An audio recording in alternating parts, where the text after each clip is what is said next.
Hello and welcome. Today, we're going to dive into something pretty unique. We're exploring some of the foundational ideas that have shaped civilizations for thousands of years. We're going to take a close look at a set of principles from the Old Testament. Now, these aren't just religious artifacts. They represent one of the earliest, most serious attempts to answer some really big questions about governance. What actually holds a nation together? What does real justice look like? And what kind of character should we demand from the people in power? The goal here is to see if this ancient blueprint can give us a new lens to look at our own world, maybe even offer a way to diagnose the health and the challenges of a modern nation, like South Africa. So this is the big question that's going to guide us through this whole exploration. And on the surface, it might seem a little strange. How can a moral code written for a small, ancient society possibly have anything to say about the 21st century? I mean, our world is all about global finance, technology, complex international politics. And yet, the core problems, they don't seem to change all that much, do they? We're still trying to figure out how to stop corruption, how to get justice for the powerless, and how to build trust in society. So what we're going to test here is whether these ancient texts, when you look past the specific cultural details, actually reveal some timeless patterns about what makes a society healthy and what makes it decay. Can they help us understand the root causes of our own problems? That's the question we're going to dig into. All right, so to tackle this properly, we've broken it down into 5 main parts. First, we're going to start with the big idea, the nation's moral compass. Then we'll zoom in on the kind of character required for good leadership. Our third section will look at what these texts say is the ultimate test of justice, how a nation treats its most vulnerable people.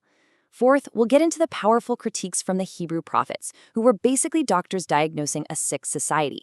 And finally, we'll pull it all together and see what principles we can draw for our world today. Okay, let's start with the most foundational idea in this entire framework. In the worldview of these texts, there's an unbreakable link between how a nation behaves and what happens to it. They are two sides of the same coin. And that is a really radical idea. It says that a nation's fate, its economy, its security, its stability, its very survival, isn't just a matter of luck or military power or clever politics. No, it's the direct, logical result of the moral and ethical choices that society makes together. The public and private character of the people directly shapes the nation's future. Now, to really get why this was such a big deal, you have to understand how people thought back then. In the ancient world, if your nation was conquered, the logic was simple. Your gods were weaker than their gods. End of story. But the Hebrew prophets did something that was just a stunning intellectual and theological flip. They turned that logic completely upside down. They argued that when disaster struck, whether it was an invasion, a famine, or an economic collapse, it wasn't a sign that their God was weak, just the opposite. They said it was a sign of his absolute commitment to justice. The catastrophe was the predictable result of the nation's own internal rot. It was simply reaping what it had sown through its own injustice and corruption. So, what was the engine driving this connection between action and consequence? It was a concept called the covenant. And it's really important to get this. This wasn't just a religious idea. It was basically the nation's constitution, its founding charter. It was a binding national agreement that set up a really clear if-then framework for the country. The terms couldn't be clearer. If the nation followed its shared moral and legal code, which was all about justice and righteousness, then it could expect security, stability, and prosperity. But on the other hand, if it broke that code, then it would face predictable, negative consequences. This wasn't seen as random punishment. It was presented as a built-in system of cause and effect, just as reliable as the laws of nature. This passage from Deuteronomy is the perfect example of the if part of that equation, the good things that were promised for following the code. The language here is really powerful and political, being the head and not the tail. Well, that's a clear metaphor for being a leader on the world stage, not a follower nation that gets pushed around. And the text argues that you get to this position not mainly through military power, but through faithfulness to a moral framework. This internal righteousness would show up in the real world, a strong economy, good harvests, and a respected place among nations. It's a pretty profound vision where a nation's character is the actual source of its strength. And, of course, for every promised blessing, there was a corresponding warning. The then part of the equation was laid out just as clearly. This is the other side of that coin, from the very same chapter in Deuteronomy. If the covenant was broken, if injustice and corruption became the norm, the consequences are described in chillingly practical terms. The fruit of thy land and all thy labors shall a nation which thou knowest not eat up. That's a description of losing your economic sovereignty. The hard work of the people wouldn't benefit them. Instead of being the head, they would be only oppressed and crushed. And again, this is so important. This isn't presented as just bad luck. It's framed as the direct, foreseeable result of abandoning the foundational principles of justice and integrity. So this brings us to a really logical next point. If a nation's future is tied to its morality, then it makes sense that the people in charge, the leaders, have a massive amount of responsibility. Their character, their actions, they set the tone for everyone. And because of this, these texts are incredibly specific, not so much about the structure of government, but about the moral character required for anyone who wants to govern. According to this key text from Exodus, the most important thing to look for in a leader wasn't power or family connections or wealth. It was character, plain and simple. The passage lays out 4 absolute must-haves. First, they had to be able men. That speaks to competence. They actually have to be good at their jobs. Good intentions aren't enough. Second, they must fear God. Now, in a modern context, you could see this as having a deep sense of accountability to something higher than yourself. It's knowing that a leader isn't the law but is under the law. Third, they had to be men of truth. This is all about integrity. You can trust their word. They're honest. This is the bedrock of a functioning society. And fourth, and this one is really pointed, they must be people hating covetousness. Notice how strong that language is. Not just avoiding corruption, but actively hating it. It suggests a deep personal disgust for abusing power for personal gain. This slide really just lays out the stark contrast between that ideal and the grim reality the prophet Isaiah saw centuries later. On the left, you have those 4 pillars of good leadership from Exodus: competent, accountable, truthful, and hating corruption. And on the right, Isaiah paints a picture of leaders who are the exact opposite. He calls them rebellious, not just against a king, but against the very idea of justice. He says they're companions of thieves, which means the line between the government and criminals has basically disappeared. They're partners in crime. They love gifts and follow after awards. That's a perfect description of a system where public office is just a way to get rich. Decisions aren't made for the public good, they're sold to the highest bidder. These 2 models of leadership create 2 completely different futures. One builds a nation, and the other tears it down from the inside. And the duties for these leaders were just as specific as their qualifications, and they all centered on one thing: impartial justice. The commands are so clear and relentless. Judge righteously, show no partiality. But maybe the most profound one is to hear the small as well as the great. Think about that for a second. That strikes right at the heart of inequality. It demands that the word of a poor farmer has to be given the same weight as the word of a rich landowner. The legal system must be blind to your social status. And the warning against bribery is constant, and it's also psychologically really smart. A gift, it says, blinds the eyes of the wise. That's a crucial insight. It suggests that corruption isn't just a problem for bad people. It can mess with the judgment of even good and wise people, twisting justice. The bottom line, as Ezekiel says, is that the core job of government is to execute judgment and justice fairly for everybody. Okay, now we get to what you could argue is the moral heart of this entire framework. If a nation's health is all about its justice, then this is the ultimate litmus test for that justice. The system isn't judged by how it treats the powerful and the rich. It's judged by how it treats the most vulnerable and powerless people in society. And the laws are very specific. They repeatedly identify certain groups of people who needed proactive, explicit legal protection because of their situation. So the first of these protected groups is the stranger, a word that covers the immigrant, the refugee, the foreigner living in the land. And the command to be just to the stranger is amazing because of its reasoning. It's not just based on charity, it's rooted in national memory and what you might call institutionalized empathy. The text commands, "For you know the heart of a stranger because you were strangers in the land of Egypt." The nation is being told, treat outsiders with justice and compassion because you, as a people, know exactly what it feels like to be marginalized and powerless in a foreign country. It's a powerful call to turn a collective historical trauma into a present-day national virtue.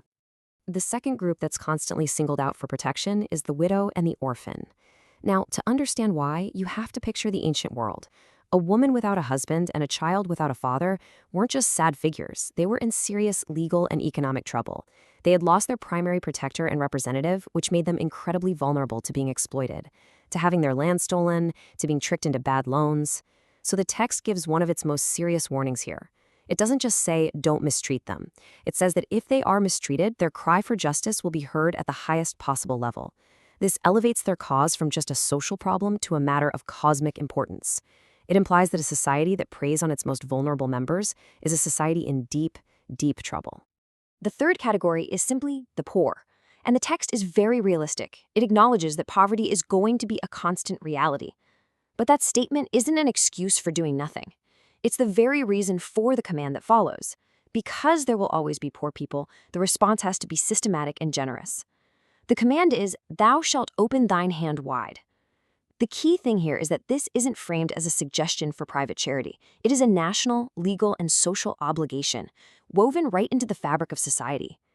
Generosity towards the poor is presented as a civic duty, a fundamental part of what it means to be a just nation. And this slide shows how these big ideas weren't just left as abstract principles.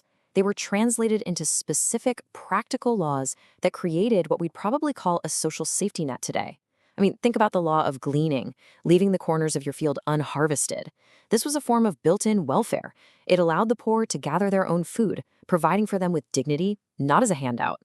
The command to pay a day laborer his wages before sunset. That's a law that understands poverty. That worker was counting on that day's pay for that night's dinner. Prohibiting taking a widow's cloak as collateral for a loan. That's a law of incredible compassion. It recognized that her cloak might be the only thing keeping her warm at night. Human need was put above a financial contract. And underlying all of it was this radical principle of legal equality, one law for the native-born and the stranger. Justice isn't based on your passport, it's a universal right. So this leads to the obvious question. What happens when this whole system of justice falls apart? Well, this is where the prophets come into the story. In this fourth section, we're going to look at them not just as religious figures, but as sharp social critics, as doctors diagnosing a sick society. And their message, delivered over centuries by different people, is remarkably consistent. The social, economic, and political rot they saw all around them wasn't an accident.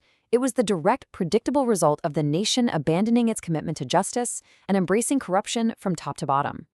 Let's listen to a few voices from what you could call this prophetic chorus, starting with Isaiah.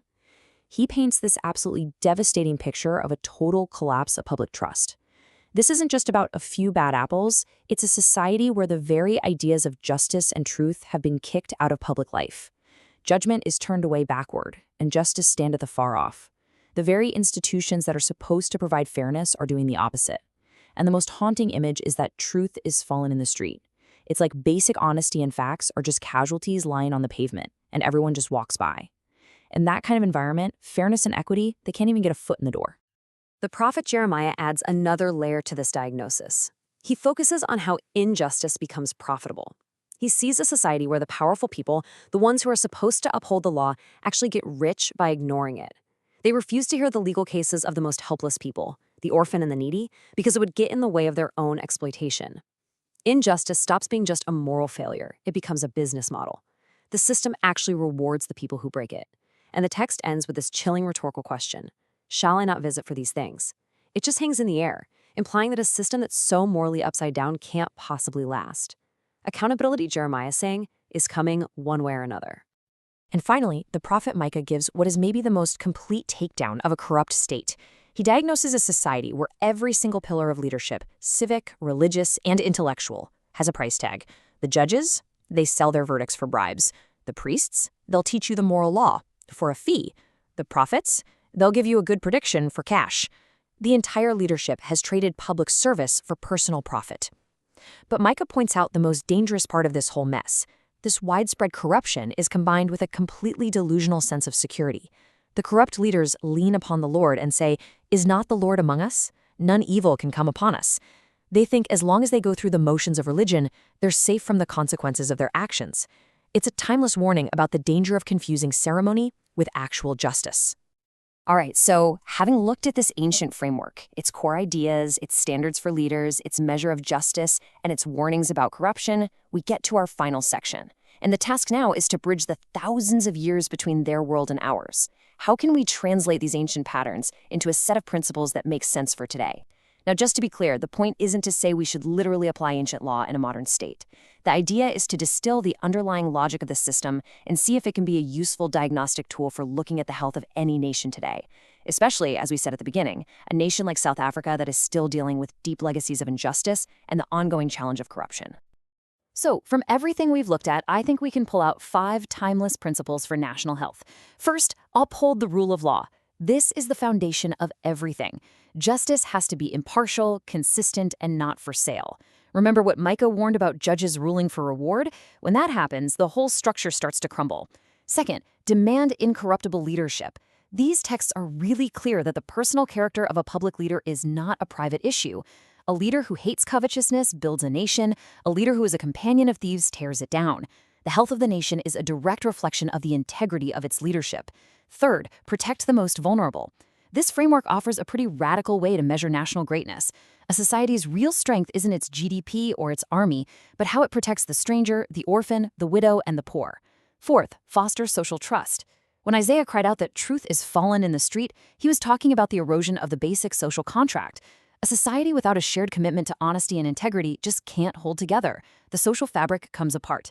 And finally, fifth, recognize consequences. This might be the prophet's most important message. Social decay isn't random. They argue that ignoring these basic principles of justice and integrity leads to predictable patterns of economic decline, social division, and a loss of national sovereignty. These aren't just threats, they're diagnoses of foreseeable outcomes. And so, this all leaves us with a final, big question for all of us to think about. This ancient framework is based on a powerful idea, that a nation is always writing a story about itself. And it writes the story not with speeches, but with its actions, with the laws it chooses to enforce, the leaders it puts in power, and the people it decides to protect or to neglect. A nation's public life is like a mirror, reflecting what it actually values, not just what it says it values. The question then, for all of us as citizens looking at our own countries, is simply this. What story is our nation writing right now? What kind of future is being built day by the values we actually practice? It's a question that is just as urgent and relevant today as it was thousands of years ago.